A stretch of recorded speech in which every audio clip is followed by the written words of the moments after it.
Welcome to the inaugural episode of Sisters Sidebar with Kimberly, Atkins, Stohr, and me, Barb McQuade. We are so excited to launch this show. We get so many fantastic questions from our listeners, and we don't have enough time to cover them in the main show. It really is our favorite part of the Sisters-in-Law podcast. And so on Sisters Sidebar, Kim, we're going to get to dive deeper into the topics that our listeners care about the most. This is going to be a Wednesday thing. We'll have a new episode every Wednesday with two or more of the sisters. So you'll be hearing from all of us just in some sort of mixture. So if you have a question for us, as always, please email us at sistersinlaw@politicon.com or tag us on social media using hashtag sistersinlaw. But don't just type them. Your voices are so important. We want to hear them too. Kim, can you explain how people might be able to give us a sample of their verbal question? Yes. So for those, well, I can only explain it for people who use iPhones because that's what I use. But there is something in there called a voice memo. You can take a voice memo and then you can email it to sistersinlaw@politicon.com and listen in on Wednesdays because we may play your voice memo of your question before we answer it. Yeah, we're looking forward to hearing them. And of course, we love seeing you rocking our hashtag Sisters-in-Law merch. So don't forget to pick some up at the politicon.com/merch website. Now, remember, dear listeners, I am a teacher and I know the difference between questions and comments. We don't want to hear your long-winded stories, just it's a question, right? Succinct. We're here to answer the questions, right? We don't hear about your dog. We love your dog, but this is about legal questions. So that's what we want to hear about. Well, let's get started. Kim, you ready for a question? Our first question comes to us from Hillary. Kim, is it illegal to honk horns, blow whistles, and et cetera, to alert neighbors to the presence of ICE? What's the line between what you legally can and cannot do? Oh, this is such a great question, Hillary. So the First Amendment is fairly broad in what people can do in terms of using their own voice. That includes blowing whistles. That includes alerting neighbors that ICE is in the area. That even includes speaking to ICE so long as you are not interfering with them carrying out their duties. It includes filming them. If you are in a place of public accommodation or a public property or a place of public accommodation, you are also able to film them. All of that is covered by the First Amendment. The only time it would become illegal would be, for example, as I said, if you interfere with ICE operations, if you get in and try to stop them from apprehending someone or something like that, you can be charged with a crime. Then, even with the whistleblowing and stuff, if there are local ordinances that sort of designate where you can protest or have noise ordinances and stuff like that, watch out for that. But as I said in this past episode of hashtag Sisters-in-Law, it's really important to be careful because the First Amendment isn't going to protect you in real time. The First Amendment will serve as a defense if you are charged with a crime or as a way for you to try to vindicate your rights later if you are harmed, if your constitutional rights are harmed in some way, and things go left. So just be mindful. Let people know if you're protesting, go there with other people. Just do common sense stuff to keep yourself safe. These protests are so important. I really think they're changing the tide of public opinion when it comes to this really misuse of a federal agency, but do so in a way that is smart so that you protect yourself and you can continue to use your voice. Yeah, I'll chime in on that. Keep your distance, be out there. It's great that we're seeing peaceful protests. But one of the things that we've seen is in its haste to hire agents very quickly, I'm not sure all of these agents have the best training. And so I've seen videos that, I think they're authentic, where an ICE agent grabs a phone out of someone's hand and says, haven't you learned your lesson? And these kinds of things. So they're not always getting it right. So you'll probably win in the end. But as you said, save yourself a little aggravation and just keep your distance. Get out there and protest, but, stay out of their way. Yeah, I totally agree with that. Okay, Barb, the next question's from Caleb. And Caleb asks, state criminal prosecutions against federal officers acting in the scope of their official duties can be removed to federal court under 28 USC section 1442. Are you a lawyer, Caleb? Are you a law student?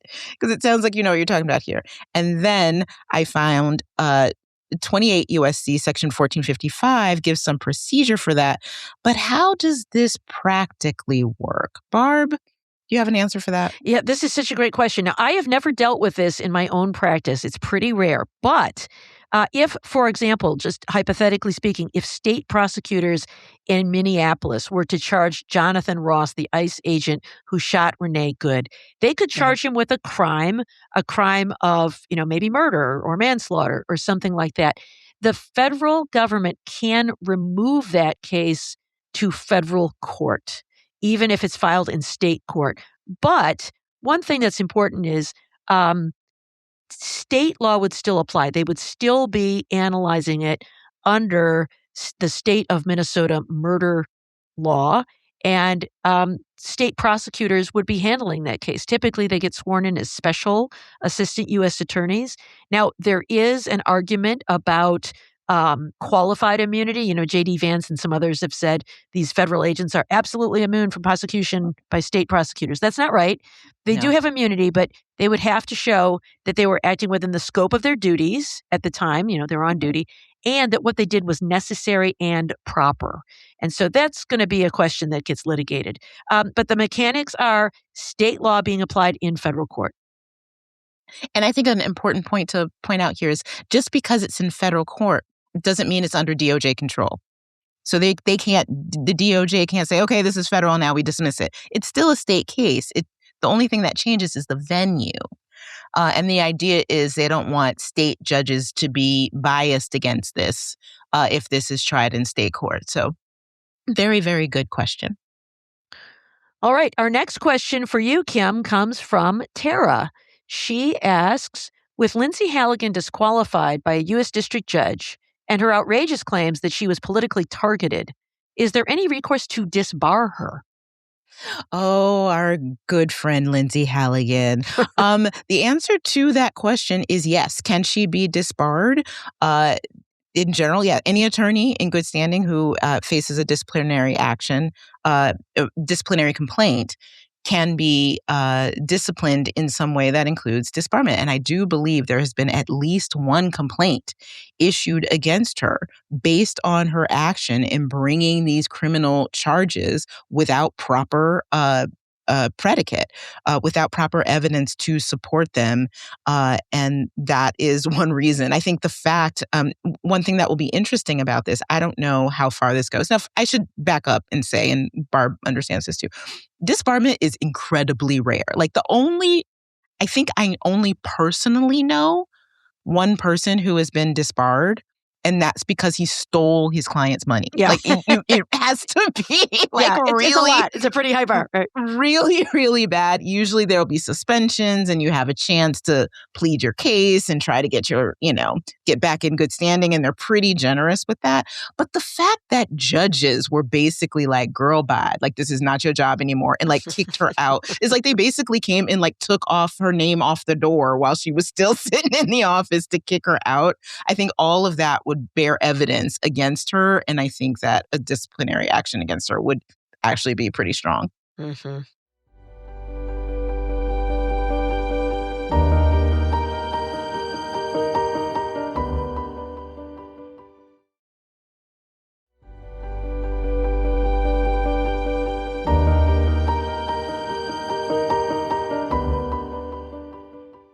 Our next question, Barb, comes from Paula. Paula asks, Ms. Pirro is a U.S. attorney for D.C. She recently showed up at a gala at Mar-a-Lago. Is that standard practice? And would you have ever attended such an event, Barb McQuade, at the private home of President Obama while you worked as a U.S. attorney? Would you do that, Barb? Oh, my gosh. This is so far afield. Just in the same way we saw Emil Bove attend a Yes, Trump at a rally. rally. The job. He's a judge. Yeah, a judge. My gosh. A U.S. attorney is supposed to act without fear or favor, to be independent from partisan politics, and not just to really, really be, but to also create that public impression so that the public doesn't think, oh, this person is just doing the bidding of the president. So, it's not illegal. I submit it might be a violation of the Hatch Act, which makes it inappropriate and illegal for U.S. attorneys to engage in political activity while on duty. And U.S. attorneys are on duty 24/7. So I think that that is probably a violation of the Hatch Act, but absolutely not. Because when people see a U.S. attorney, palling around with the president, I think it makes it very difficult to believe that they are acting impartially. Now, of course, she really has made no pretense of it. She has done President Trump's bidding with some of these investigations against Jerome Powell, against people on the streets of Washington, D.C., charging the sandwich thrower. And so it appears she just doesn't care. But I think when we get past this moment and we restore independence and integrity to the Justice Department, making sure those political lines are firm and clear and enforced will be a very important part of it. I would also worry a lot that you would get all these motions for disqualification in a lot of these Sure, cases that she's yes. bringing, right? Yes. There, ethical concerns, Yeah. motions to dismiss, Yeah. even worries about the fair trial rights of the defendants. So I'd worry about that. All right, Kim, I got one more for you. This one's from Jay, who says, I have heard of people suing because of the lawless actions of this administration. Can anyone sue Congress members for their failure to check the executive branch? Hey, Congress, you up? Oh, man, wouldn't that be something if that were the rule? Jay, the answer is no. The legislative branch of government operates differently than, say, the executive branch. We've talked about Section 1983. If an agent somehow or someone else violates someone's constitutional rights in some way, there is some cause of action and lawsuits can be brought. They're hard to win, but they can be brought. But members of Congress are protected by a privilege that anything that they do that is associated with the conduct of their work, and that category is broad, they cannot be sued for it. But there's this thing called elections, and that's why there is that privilege, because the idea is that if members of Congress are acting in an inappropriate way, then the voters can vote them out. They work at the privilege of voters. So that's the way it works, not through lawsuits. Okay, I love this last question. It's a great way to end this segment. Jordan asks, when did you first realize you wanted to have a career in law? What role did you see yourself in, Barb? Are you exactly where you wanted to be, Barb? Wow, you never can envision the whole path. So I would never have imagined I could be a law school professor or certainly podcaster, which didn't exist, back when I was a kid. I will tell you, what inspired my legal career? Watergate, watching the Watergate hearings. Oh, wow.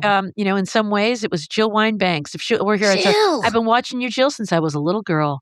But no, my two aspirations, my first aspiration was to be a journalist and later a lawyer. And it really came from Watergate because I was so deeply offended that the president of the United States had done something wrong. And I very much wanted to be part of a system that held powerful people who abused that power accountable for abusing their trust of the people. Oh my God, that's so cool, Barb. Yeah. You wanted to be a journalist and then you became a lawyer. And I wanted to be a lawyer and then I became a journalist. Hey, how about that? Well, and what about you? Goodness. That's fantastic. Yeah, I always wanted to be a lawyer. I wanted to be a lawyer like on LA Law. I wanted to go to court. Yeah. I wanted to have clients. I wanted to, that's exactly what I wanted. And I literally got that job right out of law school where I was going to court all the time. And, I had my own caseload very early. And one benefit of that is I learned very quickly that this was not what I wanted to That's do. good. And I switched to journalism, which has really served me well and still keeping the legal part in that, including again, podcast host, which I didn't even know would exist back then. Well, we're all the better for it because we are all well informed because of your journalism. Oh, same to you with all of your informative analysis from your years as a prosecutor, Barb. Well, thank you for listening to Sister Sidebar with Barb McQuade and me, Kimberly Atkins Stohr. Keep sending in those questions for next week's show. And if you send a voice memo, we may play it. Only if you keep it short. Remember Professor McQuade's rules. No comments. And follow Sister Sidebar and hashtag Sisters-in-Law wherever you get your pods. And don't forget to give us a 5-star review so other people can find this. We're just getting started and we don't want to lose that momentum. See you every week on Saturdays and Wednesdays with Sidebar for new episodes of hashtag Sisters-in-Law and Sister Sidebar.